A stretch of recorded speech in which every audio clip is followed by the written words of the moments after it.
আমি আজও কালও আমি ক্ষমতা পাবোই, এবং আমি আমার জায়গা আমি ফিরে পাবো, এবং তার সব ট্রাস্টে যা যা করে রেখেছে, তার পারিবারিক trust, Yunus foundation, Yunus trust, এরকম হাজার রকমের ট্রাস্ট করে করে টাকা রেখেছে, ওই সবগুলি বাতিল করে দিয়ে ওই গরিব মানুষকে সব দিয়ে দেওয়া হবে, গ্রামের মানুষকে সব আমরা দান করে দেব। এটাই হচ্ছে মানে আমার প্রতিজ্ঞা। আর আমি যেটা বলি, আমি সেটা আল্লাহ রাব্বুল আলামিন আমাকে সাহায্য করেন এবং সেটা আমি করতে পারি। এটা আমার আমার নিজের সেই আত্মবিশ্বাস আছে, এবং সেটা আমরা করবো ইনশাল্লাহ। এটা বেঁচে যখন আছি তখন এটা আমি করবোই। শুনেছেন কাঁঠাল রানীর আস্ফালন? এই কাঁঠাল রানী মাতারি গণখনি 32 নম্বর জয় বাংলা করেছি, জানিস তো? টুঙ্গিপাড়া জনগণ উড়ে দিবি এয়ারফোর্স দিয়া বোম্বিং কইরা, লিগাল বোম্বিং।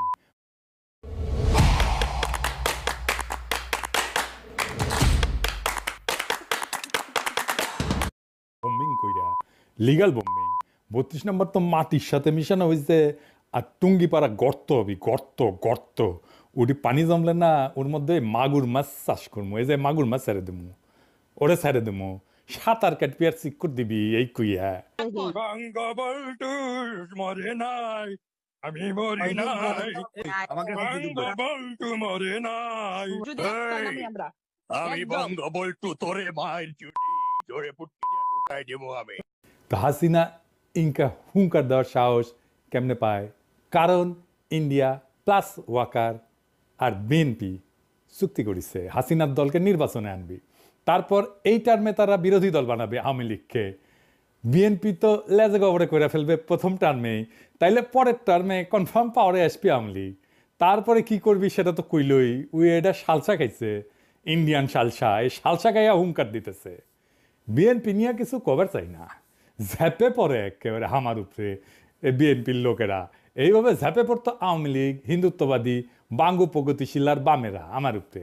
সেদিন বাগে খাইছে, কিন্তু আমি তখনই কইছিলাম বিএনপির মধ্যে একটা প্রগতিশীল বিএনপি আছে, ওই প্রগতিশীল বিএনপি খাবি বিএনপি। তাই হচ্ছে হাসিনা যে জয় বাংলা হয়ে যাবে এটা খুব শিগগিরই হবে, অকস্মাৎ হবে। এটা কে বলছে? বারবার কে বলছে? কে বলছে? এই বান্দা। কোনো জ্যোতিষীর অঙ্ক কইসা না, এটা পলিটিক্যাল ইনটিউশন, রাজনীতির গন্ধ বোঝা। বাতাসে আপনি রাজনৈতিক পরিবর্তনের গন্ধ পান। আমারা নিয়ে সেই সময় বিএনপির লোকেরা পর্যন্ত বলতে, আমি সকাল সন্ধ্যা হাসিনারে ফেলাই দিই। হাসিনা যে বারুদের উপরে বসে আছে, যে কোনো সময় যে কোনো স্ফুলিঙ্গে ছোঁয়ায় বিস্ফোরিত হবে, এটা বোঝার জন্য রাজনৈতিক দৃষ্টি লাগে, পলিটিক্যাল উইজডম লাগে। স্ফুলিঙ্গ কখন লাগবে আপনি সেটা বলতে পারেন না, কিন্তু বারুদে আগুন যে লাগবেই সেটা আপনি নিশ্চিতভাবে বলতে পারবেন।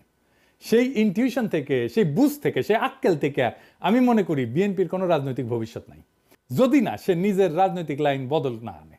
আরো স্পষ্ট করে বলি, বিএনপির ভারতমুখী লাইন যদি তারা না ছাড়ে, তাহলে ক্ষমতা আসা তো দূর কি বাত, দলটিকে কিনা দেখেন। অনেকে বলবেন কে আসবে? ভাইজান, কেউ কখনো আসিফ নাহিদদের নাম জানতো জুলাই? জানতেন না। জাতীয় নেতা হইয়া গেল, এখন সেজন্য জিগায়েন না। যদি বিএনপির রাজনৈতিক ভবিষ্যৎ না থাকে তাহলে কে আসবে? নেতা উত্থিত হইতে টাইম লাগে না। 1975-এর 6 নভেম্বর কারো কল্পনাতে ছিল জিয়া আগামীকাল রাষ্ট্রপ্রধান হবে? আগস্ট মাসে 5 তারিখে কেউ জানতো যে প্রফেসর ইউনূস 7 মাসের মধ্যে অতি জনপ্রিয় একজন রাষ্ট্রপ্রধান হবেন বাংলাদেশে? ইতিহাস তার নেতা তৈরি করে, নেতা তৈরি থাকে না। রাজনৈতিক দলও তৈরি থাকে না। সাধারণত দেখা যায় তৈরি রাজনৈতিক দল রাজনৈতিক পরিবর্তনের নেতৃত্ব দিতে পারে না। 24-এর বিপ্লব তার সাক্ষী।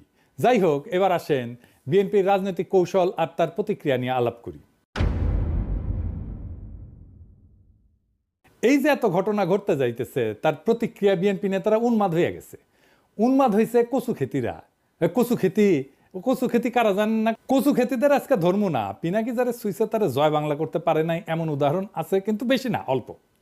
কচু খেতিদের জয় বাংলা করাটা 1-2 এর ব্যাপার। জয় বাংলা করতে বেশি জিনিস লাগে না, যা লাগে অলরেডি হাতে আছে। টাইম মতো ধর্ম, কচু ক্ষেতের কচু ঢুকায় দেবো একেবারে। কচু খেতে চিনিচ্ছেন না? কচু ক্ষেত আমাদের আয়নাঘর বিশেষজ্ঞ ডিজিএফআই এর অফিস। এই কচু ক্ষেতের কিছু টাকা খাওয়া ফেসবুকার আছে, অনুসন্ধানী সাংবাদিক আছে, ওদের লাগাই দেওয়া হয় ওয়াকারের কেউ কিছু কইলেই, বুঝছাও? এই ডিজিএফআই এর ভাড়া খাটা মালগুলারে কচু খেতে বলা হয়। মনে রাখেন, আজ যেহেতু ধরিচ্ছি না, আসেন অন্য আলাপ করি, বিএনপির রাজনীতি আর তার ভবিষ্যৎ নিয়ে আলাপ করি।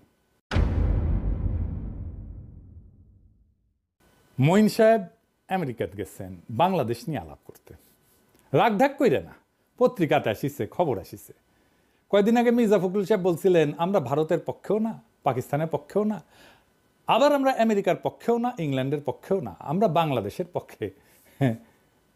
বুঝলাম।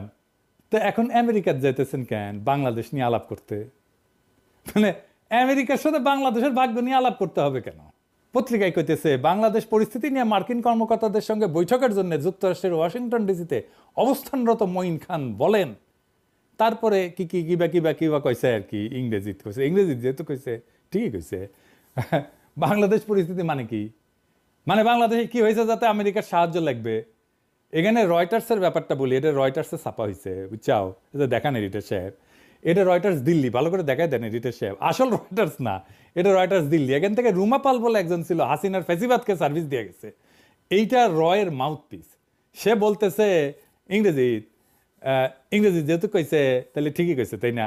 কইতেছে an unelected interim government led by Nobel Peace Prize laureate Mohammad Yunus has been running the South Asian country of 173 million since August after deadly student-led protest forced Prime Minister Sheikh Hasina, a long-time India ally, to flee to New Delhi. মানে হইতেছে professor ইউনূসের সরকার unelected, অনির্বাচিত। দেখলেন তো?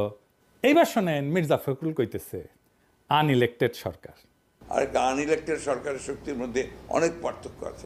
শুনেছেন কেমনে রয়ের mouthpiece Reuters Delhi আর মির্জা ফখরুলের কথা একই হইয়া যায়, একই জায়গা থেকে আসে জিনিসগুলো। অবাক লাগে না আপনাদের? কিভাবে ইন্ডিয়ার ইনক্লুসিভ ইলেকশন আর ওয়াকারের ইনক্লুসিভ ইলেকশনের কথা একই হইয়া যায়, দেখি চাও তো? মির্জা ফখরুল আরো কিছু কথা কইছে, আসেন শুনে দেখি। সে কইতেছে ইলেক্টেড সরকার হইলে সেটা শক্তিশালী সরকার হবে, নির্বাচন হলেই জনগণের সমর্থন পাবে, সেই সরকারটার শক্তি আর আনইলেক্টেড সরকারের শক্তির মধ্যে অনেক পার্থক্য আছে। খারান মির্জা ভাই, হাসা লাগবে। আমি না ঘোড়ায় হাসতেছে। শুনেন হাসিটা শুনেন। শুনেছেন আপনার কথা শুনে আজকাল ঘোড়ায় হাসে। নির্বাচিত সরকার হইলে শক্তিশালী সরকার হয়, তাহলে সাত্তার সরকারকে পাছায় লাথি দিয়া খেদায় এরশাদ ক্ষমতা নিল কেমনে? নির্বাচিত সরকার ছিল না, মেলা ভোট পেয়েছিল। খালেদা জিয়ার প্রথম টার্মে হাসিনার দল 180 দিন হরতাল আর নৈরাজ্য করলো কেমনে? ইলেক্টেড সরকার ছিল না ওই সময়, খালেদা জিয়ার সরকার। 111 হইলো কেমনে? কার ক্ষমতায় থাকার টাইমে? বিএনপি ক্ষমতার টাকার টাইমে না? নির্বাচিত সরকার ছিল না, ঠেকাতে পারলেন না কেন? 64 জেলায় বোমা হামলা ঠেকাতে পারলেন না কেন? জিয়া কি ইলেকশনে ক্ষমতা এসেছিল? ওনার সরকার কি দুর্বল ছিল? হ্যাঁ, যখন ইলেকশন করেছে তখনই উনি দুর্বল হয়ে গেছেন। আর রয়টার্সরা বলি, শেখ মুজিব কি ইলেক্টেড প্রেসিডেন্ট ছিল বাংলাদেশের? নেহরু কি ইলেক্টেড প্রাইম মিনিস্টার ছিল 1947 থেকে 1951 পর্যন্ত? লেনিন কি ইলেকশন করে ক্ষমতা নিছিল? মাও সেতুং কি ইলেকশন করে ক্ষমতা নিছিল? বাংলাদেশের ইলেকশন নিয়ে এত মাথা ব্যথা কেন তো করে? সরকারের বৈধতার জন্য ইলেকশন জরুরি না। ক্ষমতাকে অভিষিক্ত হইতে হয় জনগণের ভালোবাসায়, সমর্থনে। 1975-এর 15ই আগস্টে সোহরাওয়ার্দীর বডিগার্ড জয় বাংলা হওয়ার পরে জনতা পথে নামে আসা অভিষিক্ত করেছিল নতুন ক্ষমতাকে। প্রফেসর ইউনূস ছাত্র জনতার রক্তাক্ত বিপ্লবের মধ্যে দিয়ে ক্ষমতা এসেছে। উনি জনতার রক্তে, কান্নায়, ত্যাগে, ভালোবাসায় অভিষিক্ত। উনি আমাদের সুপ্রিম কমান্ডার, উনি আমাদের রাষ্ট্রের অবিসংবাদিত নেতা। তো এই রয়টার্সের প্রতিবেদনে বিএনপি কইছে নির্বাচন ডিসেম্বরে পরে গেলে অস্থিরতা তৈরি হইতে পারে। হ্যাঁ, সতর্ক করিছে নাকি?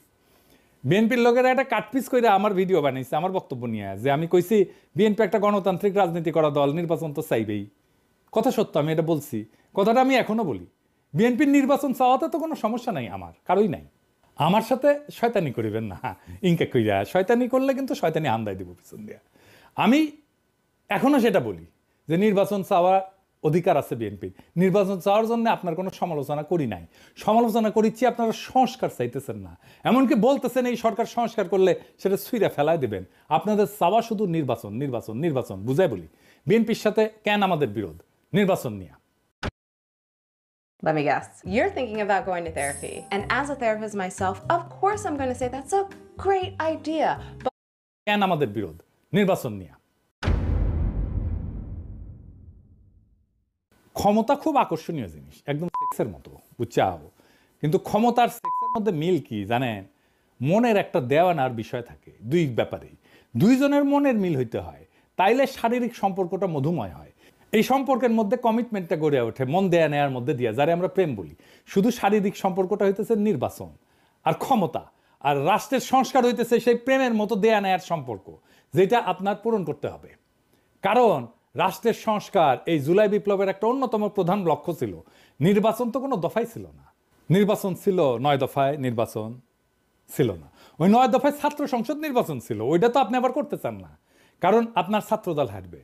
আপনি সেই শয়তান ডাকাত যারে অসহায় নায়িকা বলে, শয়তান তুই আমার দেহ পাবি মন পাবি না, আর আপনি কইয়া হাসি দিয়া কইতেছেন আমি তো ওইটাই চাই। আপনাদের ভাষাও তাই ডাকাতের মতো, বাপ বাপ কইরা নাকি নির্বাচন দেবে প্রফেসর ইউনূস। আপনি চান হাসিনার রাষ্ট্র ঠিক একই রকম থাকুক, কারণ এইটাই ইন্ডিয়ার প্ল্যান। ইন্ডিয়ার রাজনীতি মানুষ বুঝে, বোকা না মানুষ, মানুষ এত বেকুব না। রাস্তায় নামার ভয় দেখান, হ্যাঁ নির্বাচন চান রাস্তায় নামে দেখেন, আপনার কর্মীরা নামে কিনা দেখেন, কত দ্রুত মাঠের মত পাল্টায় গেল। দেখেন, টের পাইছেন সারা দেশের মানুষ চাইতেছে প্রফেসর ইউনূস আরো বেশি সময় থাকেন যেন। প্রফেসর ইউনূস যদি এখন বলে আমি চললাম, মানুষ রাস্তায় গড়াগড়ি দিয়ে কান্নাকাটি করে ওনার পথ আটকাইবে। প্রফেসর ইউনূসের বিরুদ্ধে আন্দোলনে নামলে পাবলিকের মাইর এটা মাটিত পড়বে না, ওইটা বাকশালীর বাচ্চা ফজলুরে জানাই দিয়েন। এটা তো এপ্রিল, মে, জুন, জুলাইয়ের শেষে দেখেন আপনার দলের পিছে কেউ নাই, আপনারা একা হইয়া পড়ছেন। আপনার দলের নেতা কর্মীরা এই ইন্ডিয়ান ডিসপেন্সারির দায় নিতে চাইবে না, চাওয়ার কথাও না। আপনাদের দলের অনেক স্পিরিটেড কর্মী দল ছাড়ছে, আপনাদের খোঁজ খবরই নাই, আমার কাছে আছে, আরও ছাড়বে সামনে। আমি যে ফর্মুলা দিছি ট্রানজিশনাল গভর্নমেন্টের, একমাত্র সেইটাই আপনাদের দল আর রাজনীতিকে বাঁচাইতে পারে। দেরি করলে আপনাদের লস, কারণ আপনাদের বার্গেন করার ক্ষমতা কমে যাবে। প্রফেসর ইউনূসের ক্ষমতা দীর্ঘায়িত হবে, এই জন্যে না যে উনি ক্ষমতায় থাকতে চান, বরং এই জন্যে জনগণ ওনাকে চায়। জিয়ার পরে উনি দ্বিতীয় জনপ্রিয়তম রাষ্ট্রনেতা এখন পর্যন্ত, এটা মাথায় রাখেন। আমার প্রস্তাব মাইনে নিলে আপনাদের লাভ, যদি বলেন আমি এটা নেগোসিয়েশন করে দিতে পারি সব স্টেক হোল্ডারদের সাথে, নয়তো নিজেরা করেন। আর যদি এটা না করেন কি হবে আমি স্পষ্ট দেখতে পারতেছি, যেমন হাসিনা ভবিষ্যৎ দেখেছিলাম যে এরকম একটা গণভোট হবে জিয়ার মতো, বুঝছাও? এইটা সাহেব দেখেছেন, আজকার বেশি কইলাম না, আমি টায় কয়ে দিতে পারবো কি ঘটবে বা কি ঘটতে যাচ্ছে। এইবার আসেন বিএনপির আর একটা ভয় নিয়ে কথা বলি। মির্জা ফখরুলের সোশ্যাল মিডিয়া নিয়ে একটা ভাইরাল বক্তব্য দেখে আসি। এখন এখানে সবচেয়ে বড় প্রবলেম দাঁড়িয়ে গেছে আপনার সোশ্যাল মিডিয়া। আপনাদের তো তবু কিছুটা এথিক্স আছে, কিছুটা জবাবদিহিতা আছে, আপনাদের জবাবদিহি করতে হয়। সোশ্যাল মিডিয়াতে কোনো জবাবদিহিতা নাই, জঘন্য ভাষায় কথাবার্তা বলা হচ্ছে। আপনারা বলবেন এটাকে যেটা গ্রহণযোগ্য? আরেকজন আছেন বিখ্যাত মানুষ, না বলতে চাই না, যিনি সোশ্যাল মিডিয়া করে বিখ্যাত হয়ে গেছেন, তার মুখের ভাষা শুনলে তো আমার সন্দেহ হয় যে আমরা কোনো সভ্য দেশে বাস করছি কিনা। মির্জা ফখরুল বলতেছে হলুদ মিডিয়ার এথিক্স আছে, সোশ্যাল মিডিয়ার এথিক্স নাই। হলুদ মিডিয়ার এথিক্স আছে মির্জা ভাই, তা ঠিক। আমরা তো হাসিনার প্রেস কনফারেন্স দেখতাম, তাই না? এথিক্স তো দেখতাম ওইটি। যারা 111 ঘটালো মিডিয়া থেকে, এথিক্স তো দেখছি, তাই না? ওইটি যারা ফ্যাসিবাদের বয়ান উৎপাদন করলো, এথিক্স তো দেখছি ওদের, তাই না? মিডিয়ার এথিক্স তো দেখলাম। যারা 21শে আগস্ট গ্রেনেড হামলার সময় এটা বিএনপির কাজ বলেছিল, এথিক্স তো দেখলাম। তারেক রহমানকে ডেমোনাইজ করে শয়তান হিসেবে প্রতিষ্ঠিত করার জন্য দিনের পর দিন প্রচারণা চালাইছে, খুব এথিক্স না? হ্যাঁ, বিজেএফের পাঠানোর টেক্সট ছেপে দিছে মিডিয়াগুলা, খুব এথিক্স না? স্বীকারও করিছে আবার মাহফুজা নাম, জঙ্গি নাটক সাজাইতো প্রথম আলো, ডেলি স্টার, খুব এথিক্স। পুরে বা আমার এথিক্স মারানি রে। কালবেলা সম্পাদক যায় আয়না ঘরে যায় আলেমদের টর্চার করার সময় ইন্টারোগেট করার টাইমে হাজির থাকতো, সেটা খুব এথিক্স না? আপনার এথিক্সের টিকি বান্ধা তো চিন্ময় প্রভুপাদের সাথে মির্জা ভাই। মির্জা আব্বাসকে গালি দিছে শুয়োরের বাচ্চা বলিয়া, তাই খুব ঘোষা হয়েছেন। আপনি রাজনীতি করতে আসবেন, গালি খাবেন না? তাহলে মাস্টারি করেছিলেন, ওটাই করেন। ওবামাক ফিলিপাইনের প্রেসিডেন্ট বেশ্যার ছেলে বলে গালি দিছিল, পৃথিবীর সবচেয়ে ক্ষমতাধর লোককে বেশ্যার ছেলে বলে গালি দিছে, ওবামাক সহ্য করতে হয়েছে। আপনারাও গালি খাবেন, সহ্য করতে হবে। না সহ্য করতে পারলে হিমালয়ে গিয়ে সন্ন্যাসী হয়ে থাকেন। চিন্ময়ের সাথে তো খাতির আছেই। সোশ্যাল মিডিয়া নিয়ে উনি খুব বিলা, কারণ উনি জানেন ওনার ক্ষমতায় গিয়া এই সোশ্যাল মিডিয়ার তোপ সহ্য করতে পারবেন না। সকাল সন্ধ্যা ঠাপ খাইবেন খালি সোশ্যাল মিডিয়ার। ওনারা সোশ্যাল মিডিয়ার পাওয়ার দেখেছেন, তাই সোশ্যাল মিডিয়ার মুখ বন্ধ করতে চাচ্ছেন। ওনারা দেখেছেন ওনাদের নির্বাচনের বয়ান সোশ্যাল মিডিয়ায় জয় বাংলা করে দেওয়া হয়েছে কয়েকদিনে। আবার কইছেন সোশ্যাল মিডিয়া কুতুব আবিষ্কার হয়েছে। শুনেন, সোশ্যাল মিডিয়াতে কিছু নতুন নতুন আমি বলি কুতুব আবির্ভূত হয়েছে। তারা বাংলাদেশকে কোথায় নিয়ে যেতে চায় আমি জানি না। তাদের ভাষা, তাদের বাক্য, তাদের কথা, তাদের বক্তব্য সম্পূর্ণ বাংলাদেশকে একটা রাজ্যের দিকে নিয়ে যেতে চায়, তারা গণতন্ত্রের দিকে নিয়ে চায় না বেরোনো। কেন মির্জা ভাই কুতুব দেখে ডরাইছেন? আপনারা লড়াই করেছেন না কইছে? শোনান, আবার শোনান। এইটা সে ওরা নাকি লড়াই করেছে বাংলাদেশের স্বার্থ নিয়ে। কারণ এই বিএনপি একমাত্র দল যে প্রতিবার প্রতি বিপদে আপদে এই দেশের তারা রুখে দাঁড়িয়েছে, তারা এই সবসময় আপনার সে রক্ষা করেছে বিপক্ষে। বিএনপি সেই দল যারা বাংলাদেশকে সমস্ত তার সংকট থেকে উদ্ধার করেছে। গপ্প মারান, দেশকে উদ্ধার করেছেন, গপ্প মারান। ছাত্ররা রুখে না দাঁড়াইলে আমাদের আজকেও শুনতে হইতো ঈদের পরে তীব্র আন্দোলন গড়ে তুলব। হ্যাঁ, সারা দেশের মানুষ আপনাদের দিকে তাকাইছিল। 2018 সালে নির্বাচনে গেলেন, ন্যূনতম প্রতিরোধ গড়ে তুলতে পারলেন না আওয়ামী লীগের বিরুদ্ধে। পিটাইলো, মাঠ ছেড়ে পালাইলেন আপনারা। 2023-এর 28শে অক্টোবর প্রাণের ভয়ে রুখে দাঁড়াইতে পারেন না। আপনার দলের নেতা মির্জা আব্বাস বলতেছে, আবার এখন হারকিউলিস হয়ে গেছে মির্জা আব্বাস, প্রাণের ভয়ে দাঁড়াইতে পারে নাই। আপনার দলের কর্মীরা জান দিছে, গুম হয়েছে, জেলে গেছে, দেশ ছাড়া হয়েছে, আপনারা আরামেই ছিলেন নেতারা। কিচ্ছু করেন নাই, কিচ্ছু করেন নাই। 5ই মে হেফাজতকে ফেলাইয়া রেখে চলে গেছেন। ভুলি নাই এই বিশ্বাসঘাতকতা। আপনাদের কথা ছিল আপনারা খালেদা জিয়ার নেতৃত্বে অবস্থান নেবেন। ম্যাডাম খালেদা জিয়া খাবার দাবার কাপড় চোপড় নিয়ে প্রস্তুতি নিয়ে আসছিলেন, আপনারা ম্যাডামকে ফেরত পাঠিয়ে দিচ্ছেন। ওই 5ই মে হাসিনার পতন হয়, যদি আপনারা ওনাদের না ফেলায় চলে যেতেন। কোনোদিন সরি বলেন নাই। মানুষজনকে গণহত্যার মুখে ফেলায় চলে গেছেন, আজ আসছেন কুতুব বলতে। আপনার দলের কর্মীদের আমরা উদ্বুদ্ধ করে রাখছি, দিনের পর দিন বয়ান তৈরি করছি, একের পর এক। আপনারা একটা বয়ানও তৈরি করতে পারেন নাই। রাজনৈতিক বুদ্ধিবৃত্তিক সাংস্কৃতিক ফাইট চালাই গেছি দিনের পর দিন, খায়া না খায়া। আপনাদের বক্তৃতায় আমাদের নাম এসছে প্রকাশ্যে, আমার নাম নিয়ে আপনি বক্তৃতা করছেন মির্জা ভাই নিজে হাসিনার আমলে। এখন কুতুব বলেন আমাদেরকে। পরিবর্তন কখনো কারোর জন্য অপেক্ষা করে না, বুঝছাও? সময়ের স্রোতে সবকিছু বদলায়। আপনার মতো যাদের মেরুদণ্ড ভেঙে গেছে ইন্ডিয়ার সামনে দাঁড়ে, তারা সেটা মেনে নিতে পারে না। সমাজ যখন অন্যায়ের বিরুদ্ধে কথা বলা শিখে যায়, তখন পুরানো প্রতিষ্ঠানের ভিত্তি ক্যাপে ওঠে। আপনারও ভিত্তি ক্যাপে উঠছে। সত্যের মুখোমুখি হইতে সাহস লাগে মির্জা ভাই, আর সেই সাহসের অভাবেই মুখ খারাপের অভিযোগ তোলেন আপনারা। যারা বছরের পর বছর জনগণকে শুয়ারের মতো শাসন করে গেছেন আপনারা, তাদের শুয়ারের বাচ্চা বলারা খুবই সত্যি কথা, খুবই ন্যায্য কথা। পরিবর্তন যখন দরজায় করা নাড়ে, তখন যারা বছরের পর বছর সুবিধার গতি আগ্রাইছিল, তাদের আরামায়েশের পৃথিবী কাঁপা ওঠে। তাদের সেই আরামের কুহক ভেঙে যাওয়ার কষ্ট এখন স্পষ্ট হয়েছে। আপনারা অভ্যস্ত ছিলেন মানুষকে মুখ বুইজা সহ্য করতে দেখতে। আপনাদের অন্যায় আর ভণ্ডামির বিরুদ্ধে কেউ কথা বলবে না, মুখ খারাপ করবে না। কিন্তু দুনিয়া বদলায় গেছে। আজকের এই সোশ্যাল মিডিয়ার যুগে প্রত্যেকটা কণ্ঠ স্বাধীন, প্রত্যেকটা প্রতিবাদ জোরালো। এখন আর মানুষ আরামপ্রিয় ভণ্ডদের প্রশংসায় ফুল ছিটায় না, বরং তাদের আসল চেহারা দেখায় দেয়। আপনাদের মিথ্যার দেওয়াল ভেঙে পড়ছে। আরামদায়ক জীবনের স্বপ্নগুলা দুঃস্বপ্নে পরিণত হয়েছে। যাদের সবসময় সম্মানের মুখোশে ঢাকা ছিল মুখ, আজকে তাদেরই মুখোশ খুইলা গেছে একেবারে। সোশ্যাল মিডিয়া সেই আয়না যেখানে জনগণের ক্ষোভ প্রতিফলিত হয়, আর সেই আয়নায় নিজেদের কদর্য চেহারা দেখা আপনারা উন্মাদ হয়ে উঠছেন। আপনারা যে কমফোর্ট জোন বানাইছিলেন, সেটা ভেঙে যাওয়ার তীব্র যন্ত্রণায় আপনাদের ঘুম চলে গেছে। মুখ খারাপের দোহাই দিয়া সেই বাস্তবতাকে মুছে ফেলা যায় না মির্জা ভাই। নিজেদের তৈরি আরামের দুনিয়া ধৈসা পড়ছে, কারণ সাধারণ মানুষ আর ভণ্ডামি মেনে নিতে রাজি না। সমাজের মুখ বন্ধ করার দিন শেষ। এখন শুয়োরদের আয়নায় নিজেদের মুখ দেখতে কষ্ট হয় আপনাদের, তাই চিৎকার করে বলেন মুখ খারাপ, মুখ খারাপ। ভুয়া রাজনৈতিক কথাবার্তায় পরিবর্তন আসে না। 70 দশকের মঞ্চ কাঁপানো কথায় পরিবর্তন আসে না। এখন সময় কাজ কইরা দেখানোর, সমাধান দিয়া দেখানোর সময়। আপনাদের সময় আসছে এই পরিবর্তন মাইনা নেওয়ার। ক্ষমতা, দম্ভ আর ভণ্ডামি দিয়ে আর কতদিন টিকবেন? পরিবর্তনের হাওয়া চলমান। রুখে দাঁড়ানোর সাহস যাদের আছে, তাদের কণ্ঠ চিরকাল উচ্চারিত হবে। এই চিৎকার, এই আর্তনাদ, এইটাই সেই ভেঙে যাওয়া দুনিয়ার প্রতিধ্বনি। আর এই প্রতিধ্বনি বলে দিচ্ছে যে পরিবর্তন অবশ্যম্ভাবী। আপনাদের দম্ভের গম্বুজগুলো একে একে ভেঙে পড়বে, আর সেইখান থেকে বেড়ে আসবে এক নতুন বাংলাদেশ, যেখানে সত্য বলার সাহস কেউ কোনোদিন হারাবে না। আপনাদের সামনে সত্য উচ্চারিত হবে মুখ খারাপ দিয়াই। ইনকিলাব।